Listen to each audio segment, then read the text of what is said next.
All right, welcome everybody. Matt, how you doing? Doing well. Thanks, Randy.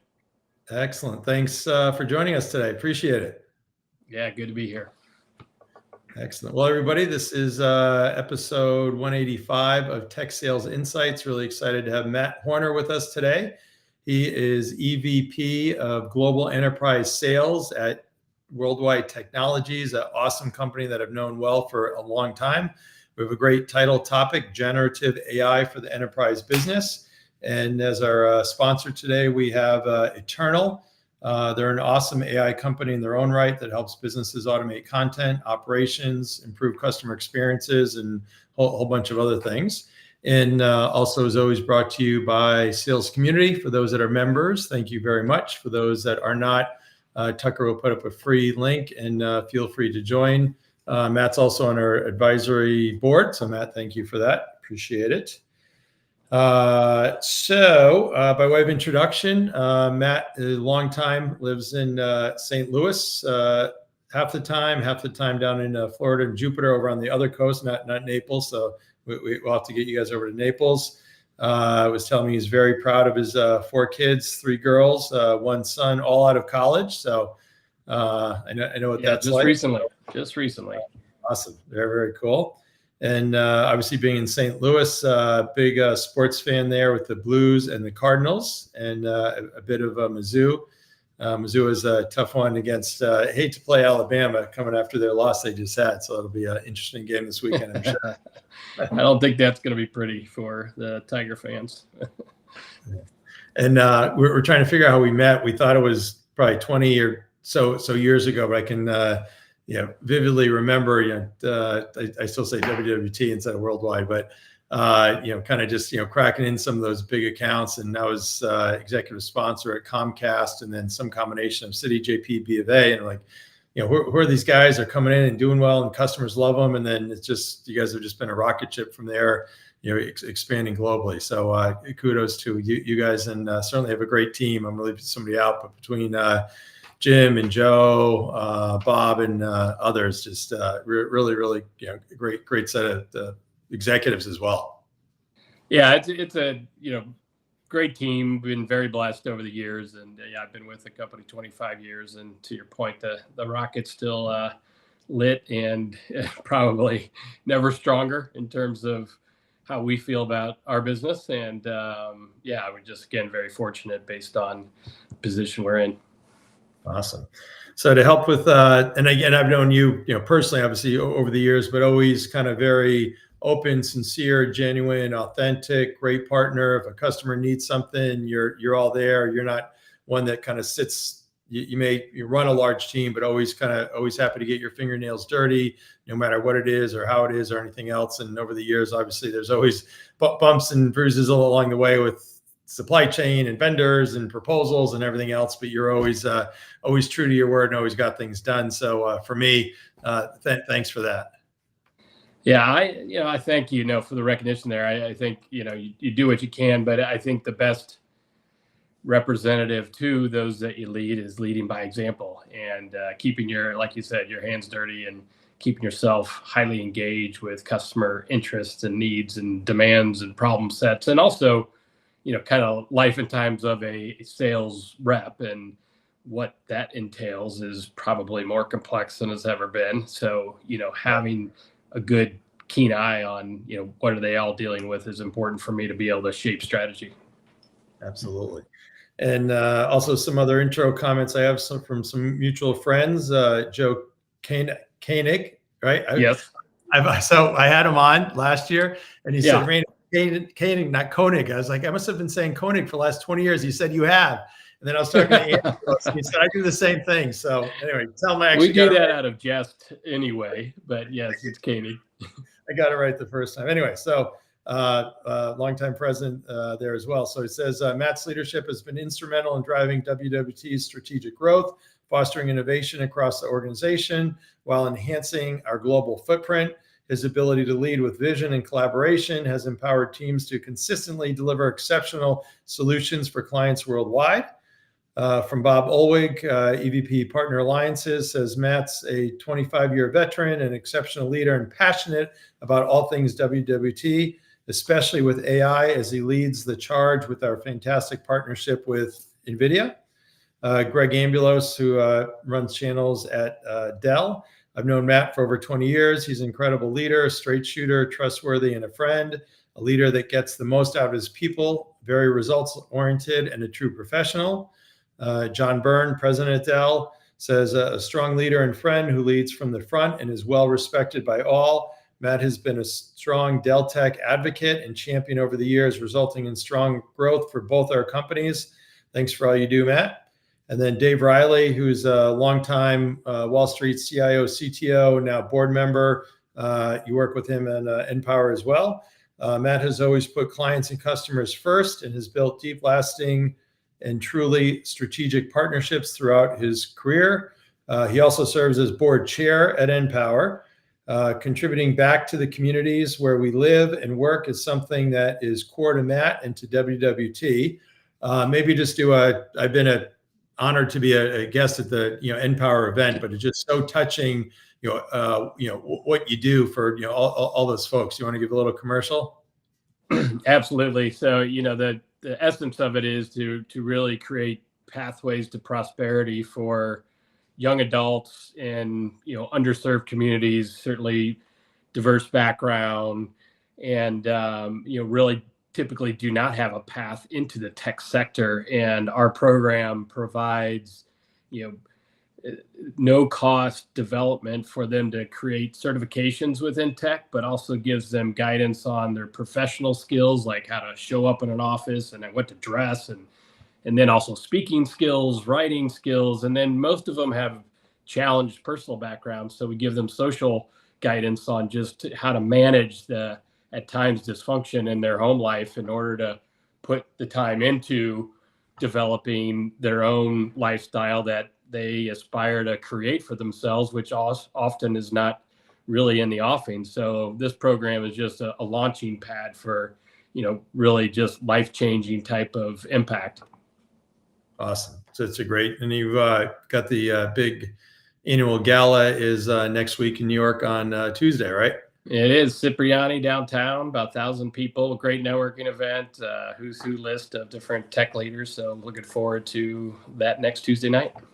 Yeah, I mean, it's obviously an amazing cause, but it's obviously brilliant how you've done it, right? So you got a who's who of Wall Street CIOs and CTOs. So therefore, all the tech company go-to-market execs obviously want to partner with them, build a relationship, and it just great synergy, and outcome is a fantastic cause and giving back in such a great way. Yeah, I mean, candidly, that's how I got started with Empower. I went to a gala, I must have been 15 years ago. It was the top of the JPMC building at the time, downtown on Wall Street. And I was just blown away by the student speaker, and just had a real passion to give back and contribute. And, it's been, like I said, 15 years I've been involved now. Awesome. So jumping into the questions. So you went to Loyola University in New Orleans, as they say, back in '92, and your first job was at Entree Computer. Yeah, I was actually an intern in senior year in college, and they offered me a job spring of my graduating year, '92, and I graduated, and they ended up pulling the plug on the offer because they had a hiring freeze. If you look at back in '92, there's a bit of a recession going on. And so that was a shock, wake up call with just graduating. And I offered to work for free until the freeze became unfrozen. And they said, well, if you're dumb enough to do that, we'll take you. And I figured it was a calculated risk. I could learn the business, show value. I kind of knew their business already, and I did work for no pay for 4 months, and then they hired me, and I really it was a springboard to a lot more responsibility, and I think it certainly set the tone for my brand at an early age with that organization. And again, not everybody should necessarily do that, but it worked out for me. Great. What was your first job there? Inside sales. And, a lot of that is administrative. You're just, taking orders, you're doing quotes, you're in the systems, and, helping research different things going on with the client itself, and then anything a sales rep wanted you to do, you're kind of like a pledge in a fraternity. But you get, certainly baseline experience on what it takes to kind of be in sales and all the mechanics that go along with it. Yeah, absolutely. Some cold calling in there as well.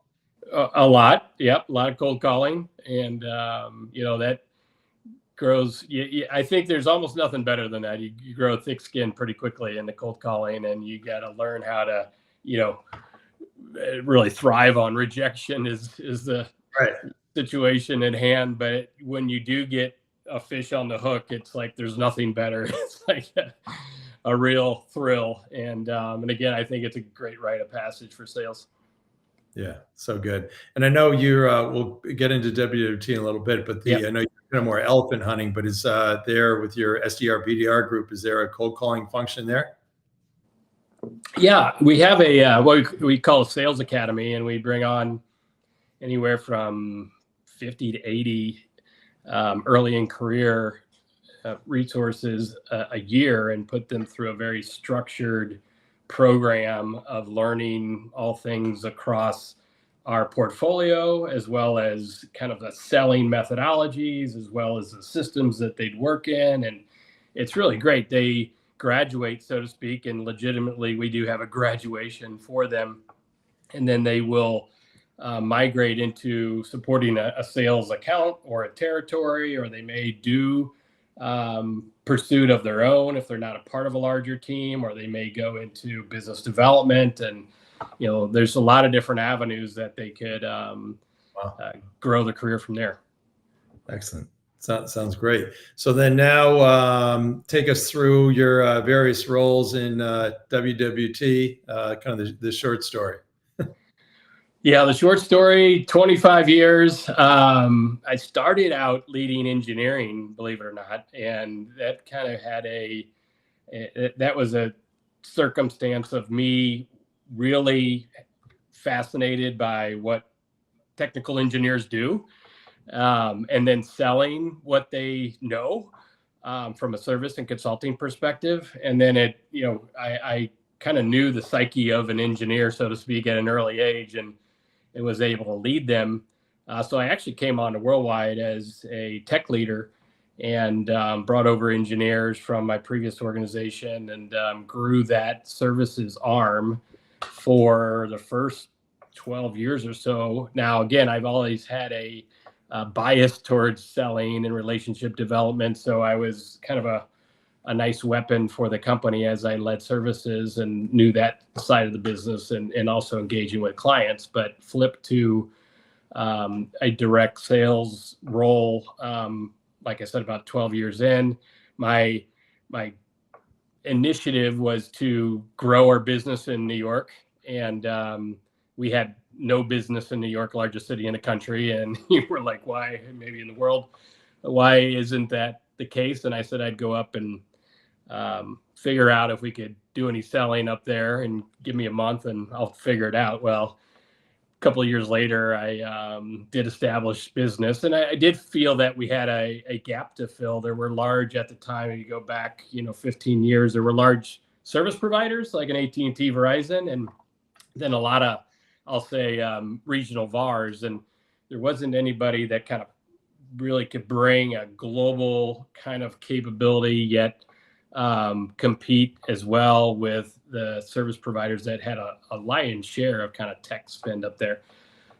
So I dedicated those first couple of years to just growing our business. And to your point, I kind of have a mindset, and encourage others to, kind of go big or go home, and have aspirational targets. So who's the pinnacle of target account in New York was JP Morgan Chase. And went hard and fast after fostering relationships, trying to win their business and trust, and it worked. And we did that across all the banks in a lot of respects. And then that expanded my sales responsibility from New York to the East Coast, to then I opened up our London office and Europe, and then also opened up Asia Pac for us. So fast forward now I run global enterprise sales, and here we are.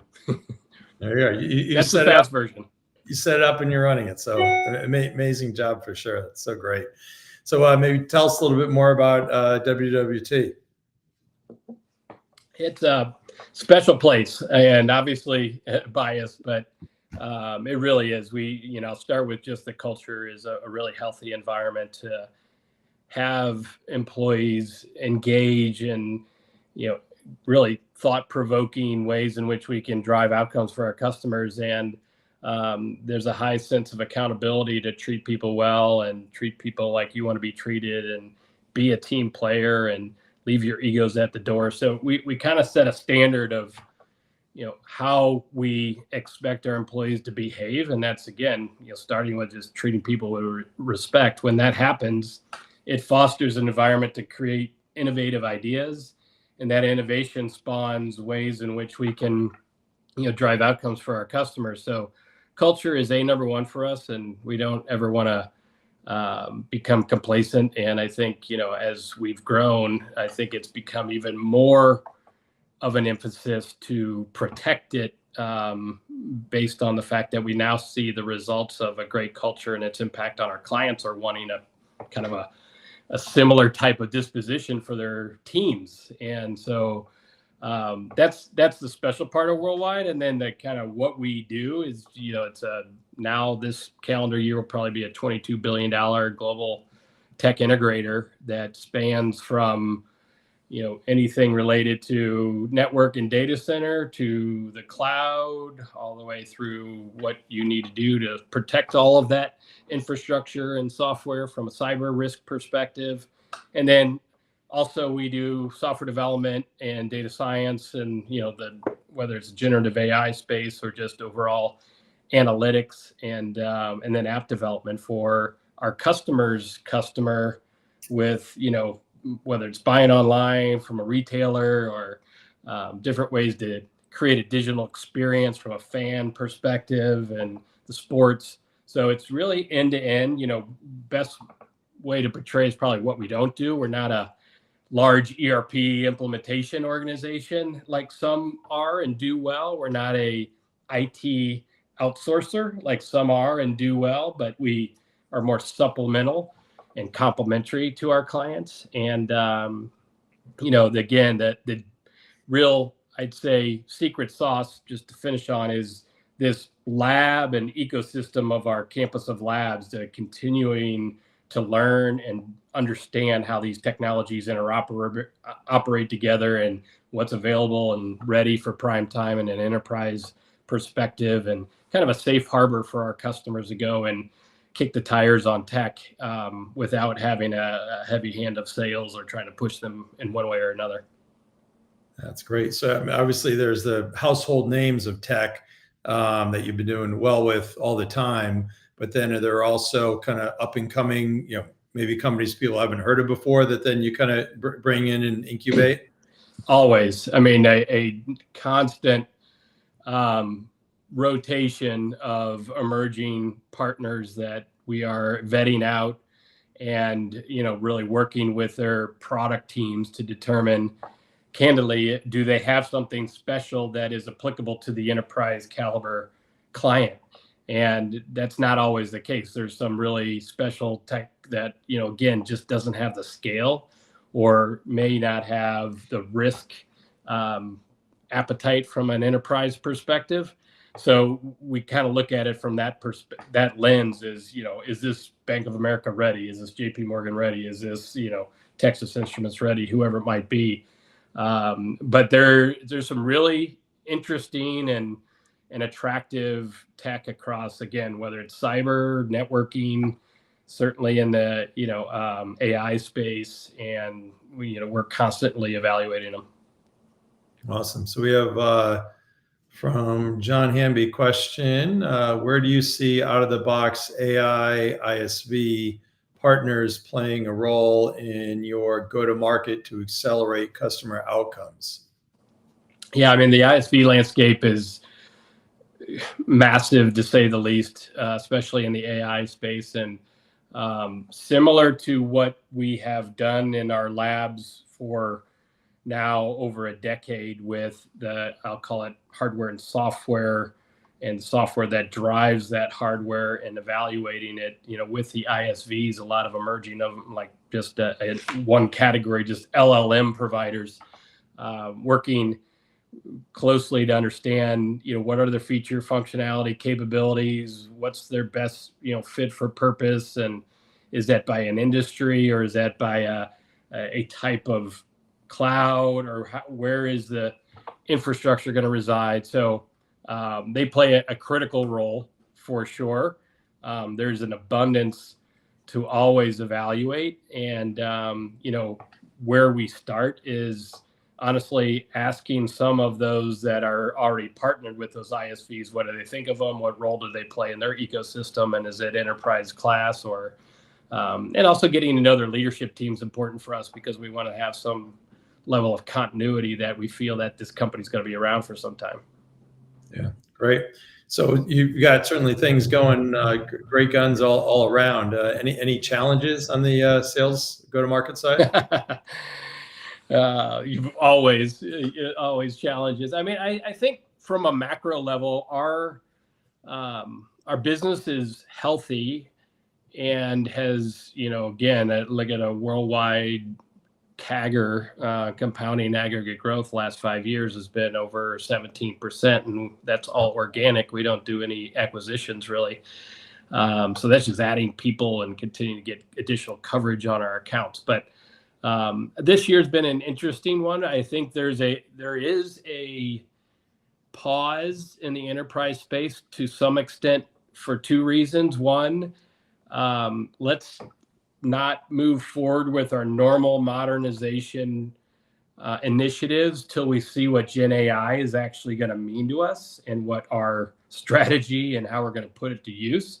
So there's been a little bit of pause in modernization. And then there's also the political uncertainty, just who's going to be in office is causing enterprise class customers to wait and see. And again, I don't think the choice is going to be much different. I think, just getting that resolved, the administration, whatever route it goes, will then drive an openness to funding. And again, if it's one side of the aisle, that funding might be, more regulatory and more demands on a organization systems, which will drive a need for tech, or maybe it'll be deregulation and more, openness and driving growth. So I think it's 6 to 1, half dozen other, but I do think there's a pause there.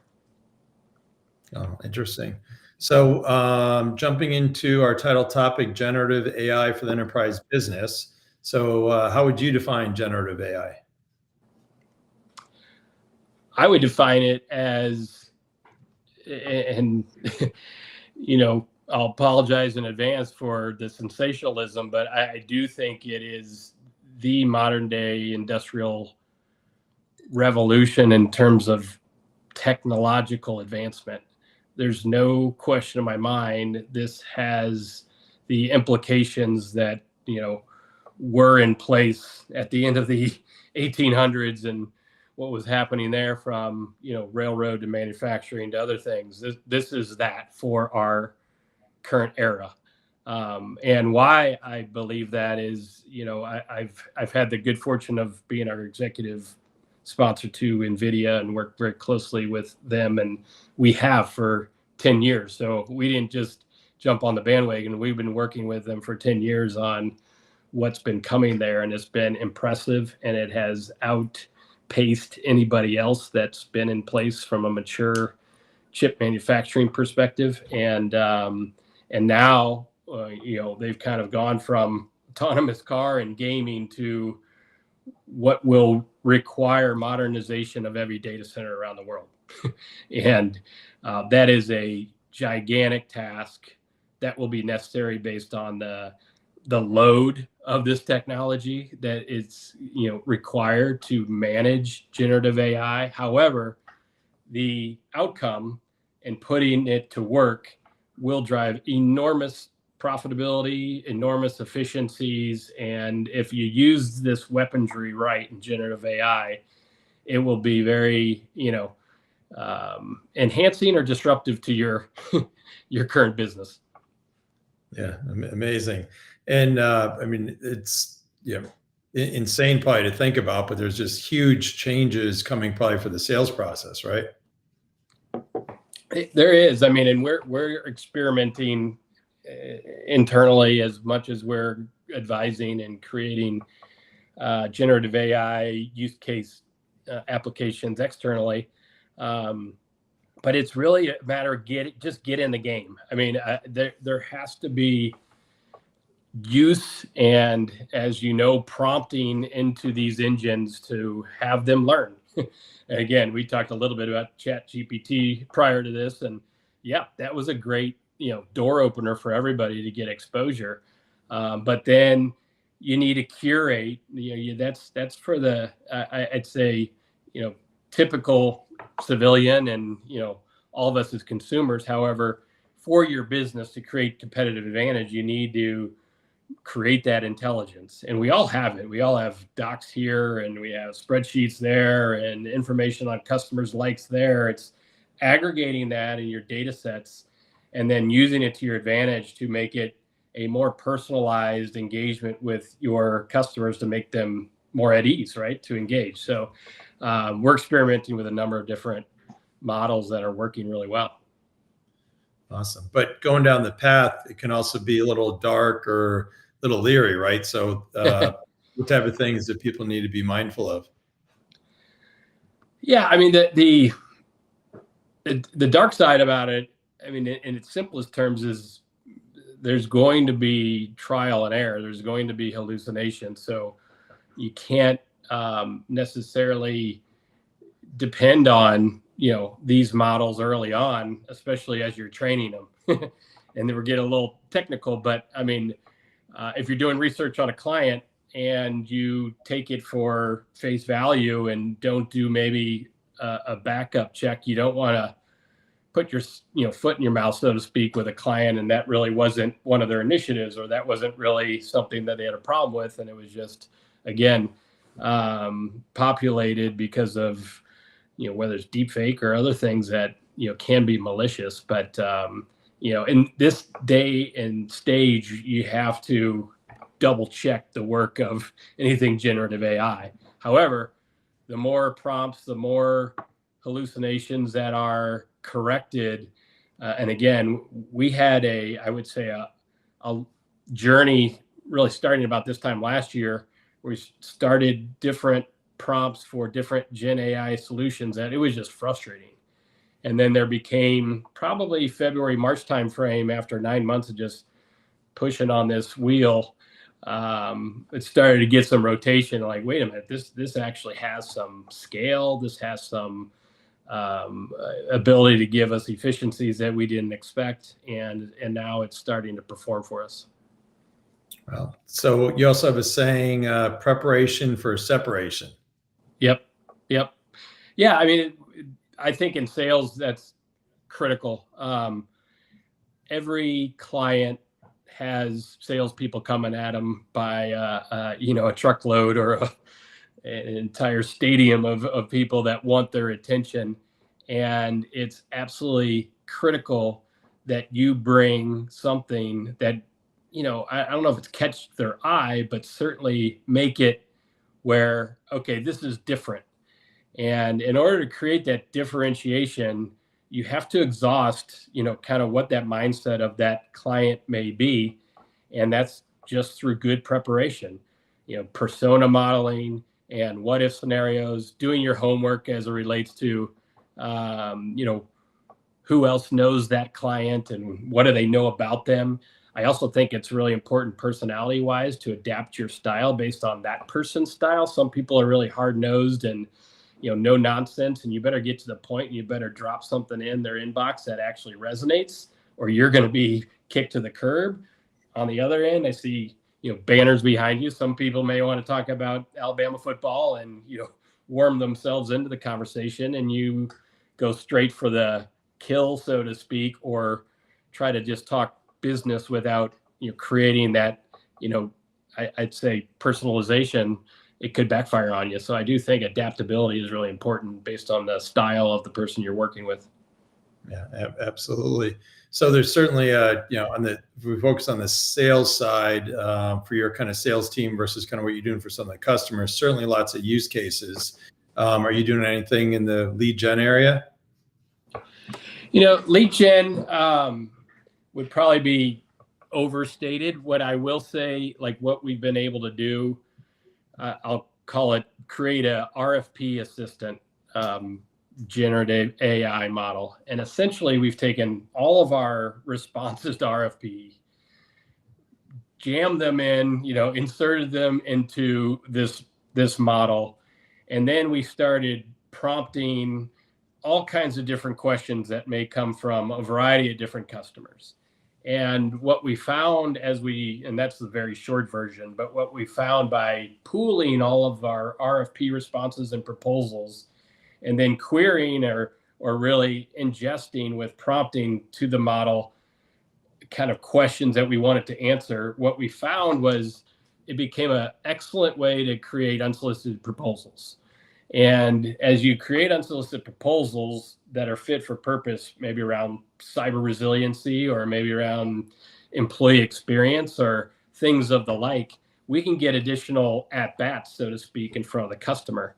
And so that's just one example where lead generation has expanded because we've got more time because of generative AI to do that.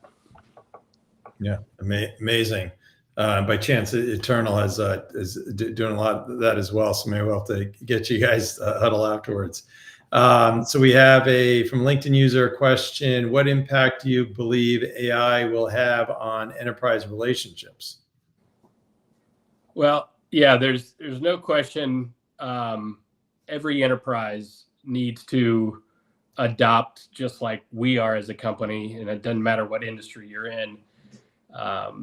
The development and creation of your own intellectual property with LLM, so to speak, your own modeling, and the reason is it's twofold. One is if you don't, your industry is going to be disrupted. There's close to $1 trillion that the web scalers and other investors have put into generative AI just in the last 2 years, over close to $1 trillion. They are putting that money in there to disrupt the legacy industry verticals that are banking, that are healthcare, that are manufacturing, whatever it might be. So it's coming. So enterprises need to get on board with how they create their own company-wide skill sets and leveraging it. The second, I'd say, bookend is, okay, if you ignore that, you can't ignore the potential cyber attacks that are using generative AI to create deepfakes and to disrupt your organization using AI, that you have to be also prepared from a defense perspective. So you're getting it from both sides here as it relates to how will sales, being an advisor, being savvy about AI will be an asset for you as a seller, because again, enterprises will trail the web scalers and the bad actors in terms of adoption of generative AI. And if you can be a trailblazer in a sense and have a passion for learning around generative AI, you can be, again, seen as an advisor, which I think will create the right rapport and credibility to move you down your opportunity, kind of track. Oh, that's great. And from a relationship perspective, I mean, your business is obviously very diverse, but traditionally a lot of the largest accounts, right? Call them elephants, but a lot of those largest accounts. So within those large accounts, there must be a lot that you have going on to always be kind of improving the relationships, refreshing them, even for those that how can you make sure you get closer? For those that you don't know, kind of how can you get close with them? Is there a lot that you're doing there? There is. I mean, we do not, go way down market. We're not small, medium business. It's more enterprise class. So instead of like net new logos, ours, net new relationships. So when you look at an enterprise class organization, they have many lines of business. They have many leaders that probably compete for different budget from the CEO. And then there's a lot of influencers that come from the strategy office, the chief data office, and the board and so forth. So our I'll call it net new logo in the enterprise space is net new relationships. So yes, there's a very structured and obvious target, which is CIO, CTO, CISO. But then what are the adjacencies within the line of business, as well as other influencers that would be a receptive audience to be an ambassador or be at least an advocate for the kind of solutions that we can bring. That's our approach in a sense. I think with AI, it's going to be even more interesting and quite frankly attractive, where you can go to a line of business that typically isn't really interested in your tech story if you're selling, whether it's Dell Technologies or HPE or pick any of the major Cisco on down the line. A line of business doesn't find that real fascinating. They think it's necessary evil to what they need. However, in today's landscape, we can go to those lines of business and speak to them about something that's very relevant to them. And that means growing their business if they're ahead of sales, or it means driving more efficiencies if they're running a particular division. So I think that's exciting, and I do think there's a first mover advantage if you get out of your comfort zone within the normal tech stack of relationships and create those again, advocates that are maybe abnormal to the typical selling. Oh, great. So thanks for those that have asked questions. As a reminder, we've got Matt Horner, EVP at WWT, awesome sales and go-to-market executive. So others that have any comments or questions, feel free to chime in on. So along the way, you must have had some amazing mentors. Any kind of 1, 2, or 3 in particular you want to call out, and anything specific you can remember from them? Yeah, I mean, it's pretty easy for me. My father was in sales, and for his career, he actually was with the same company for 43 years. Wow. Some of you probably have heard of Thermo Fisher. It's sure. Pittsburgh based and large organization now. But anyway, he was certainly, besides parent, great mentor in the career development. And then our CEO, Jim Cavanaugh, is a close friend, but also an excellent mentor. The guy is as driven as anybody I know, but also exceptionally humble, and just gets it, just does things right, treats people right with respect, but at the same time has never lost his thirst for continuing to improve himself. And that's certainly, like I said, from the original kind of dialogue, he leads by example. He's been an excellent mentor. Outside of that, I've had a passion for learning about leadership, whether that's historical figures in politics or great business barons and so forth. I really enjoy leading or reading about leaders and their styles, and that's just kind of informed my own thoughts on how I lead. Gotcha. Very cool. So, I mean, you work with kind of who's who of the tech companies. Not to put you on the spot, but are there any sales leaders in particular that you respect? Oh, there's a ton of them. I mean, one that just I'm pretty excited about. Gary Steele now runs sales for Cisco, who came over from the Splunk acquisition. He was CEO of Splunk. Just met with him a couple weeks ago. Really impressive guy. I think that is going to be quite a enhancement, candidly, for that organization. So again, I don't have a long history or relationship with him, but certainly very impressive, and I think that will be a boost. I've known the Dell EMC team for forever. I'm a big fan of Billy Scannell, and I mean, you talk about somebody that is a consummate sales professional, and just takes no prisoners in making sure he gets a win. It's absolutely impressive. And in the team under him, that you mentioned John Byrne and Pete Trezino, runs the Americas. Really appreciate that team there. And then there's others across the cyberspace that are really impressive across. Even though they took a major hit, there's some real strong people at CrowdStrike. And again, I think they are learning from what they have experienced, as they should, and I think they'll come out stronger for it, including their CEO and so forth is I think a first-class person. But no, I mean there's a lot of great sales leadership across our tech space, and candidly, that I think makes all of us stronger and makes this industry so special, because we do have excellent leadership across many of these different OEMs and the software providers. Microsoft has excellent sales, always has. I mean, their ability to adapt throughout the years has been absolutely amazing. Just a absolute Harvard MBA class, and just how you take an organization that could have lost its luster and is at the top of its game practically. Yeah, absolutely. You're in the catbird seat for sure. So as well as WWT has done, you're really only as good as the people. So you must certainly have some great best practices around the kind of development, kind of training area.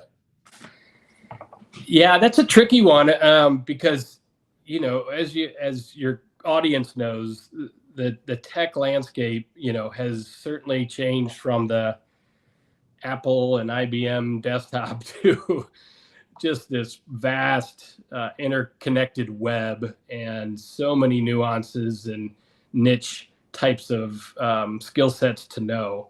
So we challenge ourselves on how much enablement's too much, and at the same time can't get complacent and just assume everybody knows what they should know about our market and our customers and things of that sort. So that the fundamentals are the following.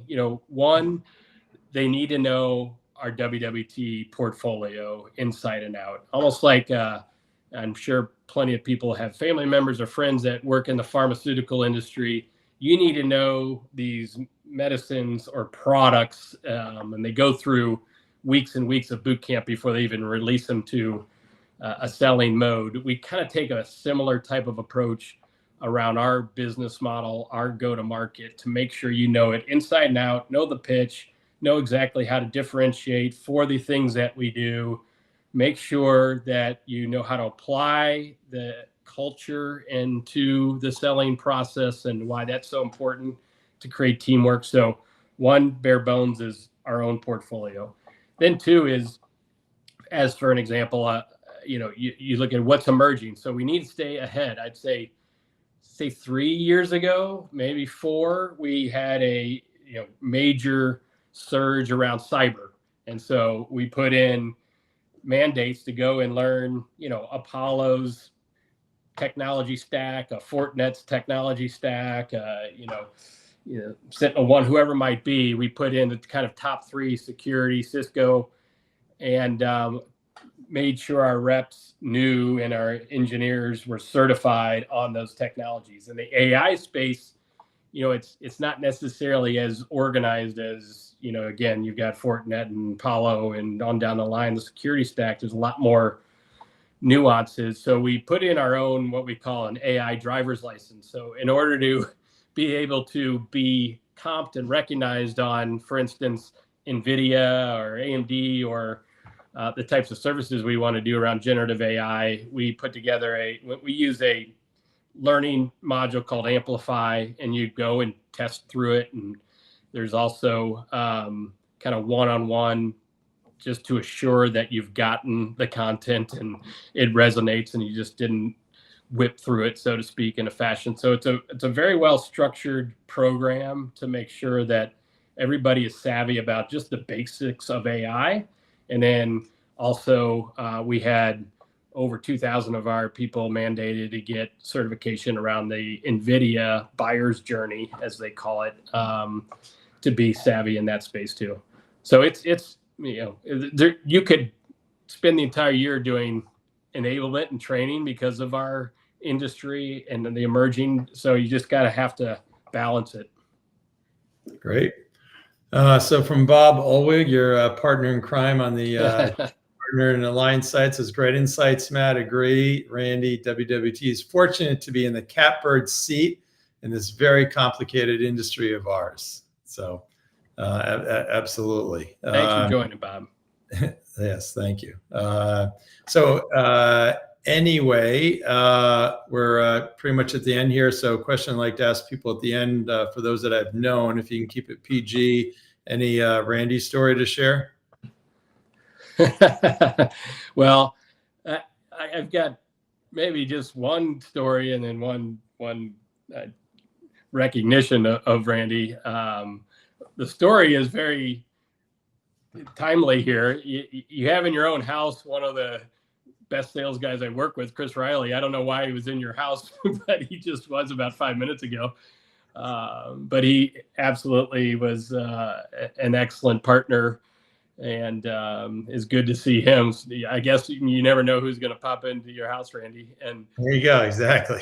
I'd say the comment is I'd love to pluck you away from the podcast and put you on the field with the worldwide team and get you selling for us, because you have always been one of the top, influencers, and, have such a great appreciation of the selling methods that are really necessary to be successful. You've been highly successful yourself. So I'd love to put you on the pitch and get you Excellent. All right. Give me a territory. And, exactly. Ruthann chimes in with the dream team. Thanks, Ruthann. So, all right, we ran short of time, but certainly just so much great words of wisdom here. Awesome to see your success, and look forward to seeing you in New York on Tuesday. Thanks for having me, Randy.